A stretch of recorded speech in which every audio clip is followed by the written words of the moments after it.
জীবন খাতার প্রতি পাতায় যতই লেখো হিসাব নিকাশ কিছুই রবে না।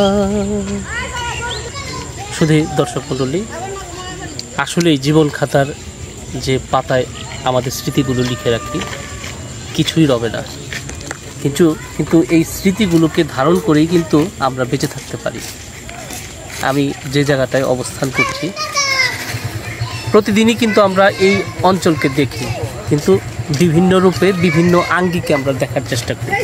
আজকে যে জায়গাটা আমরা দেখছি ধলেশ্বরীর ত্রিমোহনা, কেরানীগঞ্জের হজরতপুরের ধলেশ্বরীর ত্রিমোহনার সামনে আমরা আছি।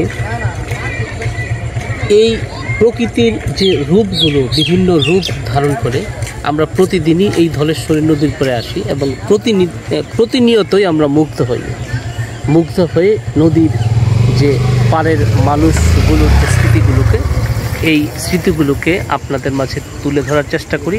আমরা নিজেরাও সেটা অনুভব করি। সেই অনুভূতিগুলো, ছোট্ট ছোট অনুভূতিগুলোকে স্মৃতির পাতায় লিখে রাখার জন্য আমরা বিভিন্ন সময় বিভিন্ন ভিডিও আপনাদের মাঝে প্রকাশ করে থাকি। এই প্রকাশটা কেমন লাগলো, এই জায়গার যা আপনাদের ফিডব্যাক যদি আমরা পাই তাহলে কিন্তু আমাদের ভিডিও তৈরির ক্ষেত্রে আমরা উৎসাহিত বোধ করব।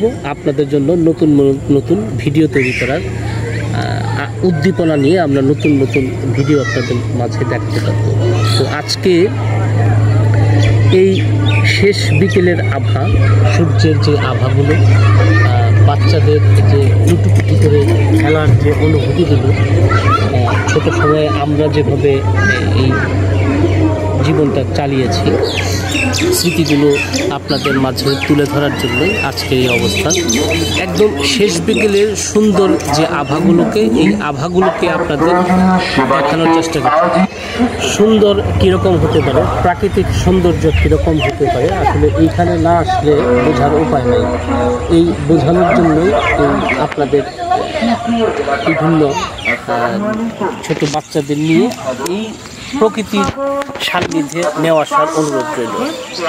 শুধু দর্শক মণ্ডলী, আমরা দেখানোর চেষ্টা করলাম এই অনুভূতিগুলো, ছোট অনুভূতিগুলো আপনাদের মাঝে শেয়ার করার চেষ্টা করলাম।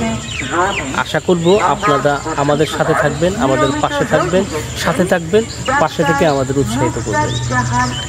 আজকে এই পর্যন্তই। পরবর্তী ভিডিও দেখার আমন্ত্রণ জানাই, এবং জানাই এই কারণে যে আপনারা আমাদের সাথে থাকবেন, পাশে থাকবেন। আর পাশে থাকলে অবশ্যই লাইক, কমেন্ট, শেয়ার করে আমাদের অনেক বেশি উৎসাহিত করবেন। এ পর্যন্তই।